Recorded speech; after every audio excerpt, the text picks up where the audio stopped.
Hello, good morning guys. Nagkabit ako ngayon ng ito ay USB port sa dito sa ating Pantra, no? Pantra na motor. Ito pa rin yung aking Maton na 150.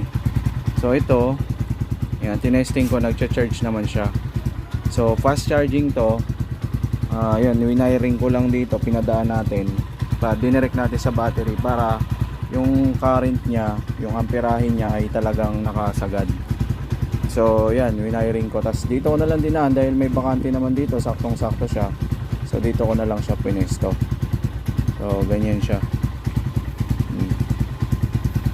So yan, so pwede ako mag charge dyan. Nakalagay naman doon na ito ay waterproof na USB port, pero tago pa rin siya kapag nandiyan siya. So pag may long ride, so yan, ma-charge yung aking battery kahit papaano.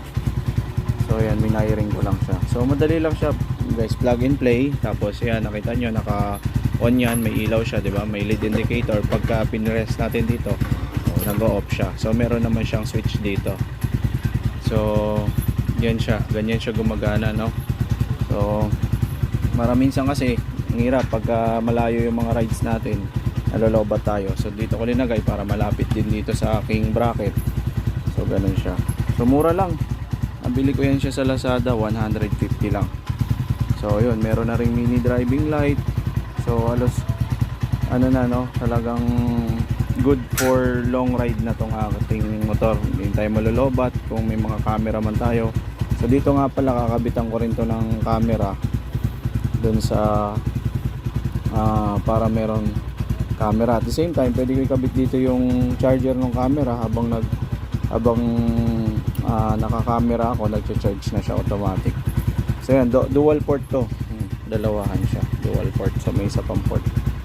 So yun guys, so yun yung bagong update ngayon sa ginawa natin dito sa aking Pantra. So okay naman.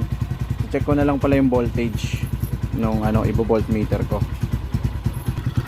Okay, so ito guys, ibo-voltmeter ko siya para ma-check natin yung battery habang umaandar. Napakahirap lang, no? Dahil one man lang tayo dito eh. So check natin yung voltage.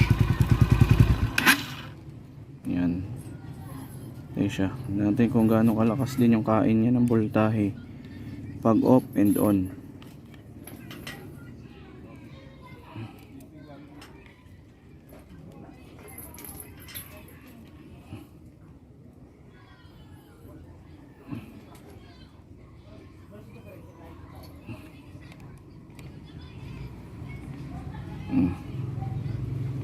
Medyo sira na yung aking voltmeter. Yan. So 12.25 naka on, nagcha-charge 12.25. makita nyo, no? I-off ko ngayon.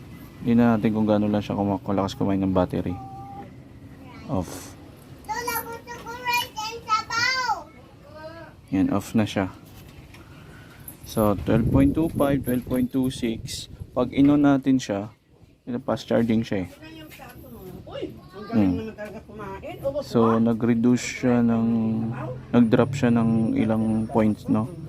Nasa 10 or 15.15 or 25, 0.10, ganun. 0.10 lang. So yan, i-off ko ulit. Yan, off, on, off.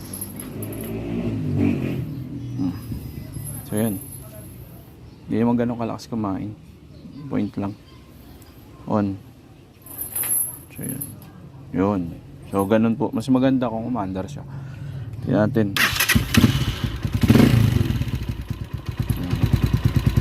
So ganyan lang siya maglalaro na pag naka-on na.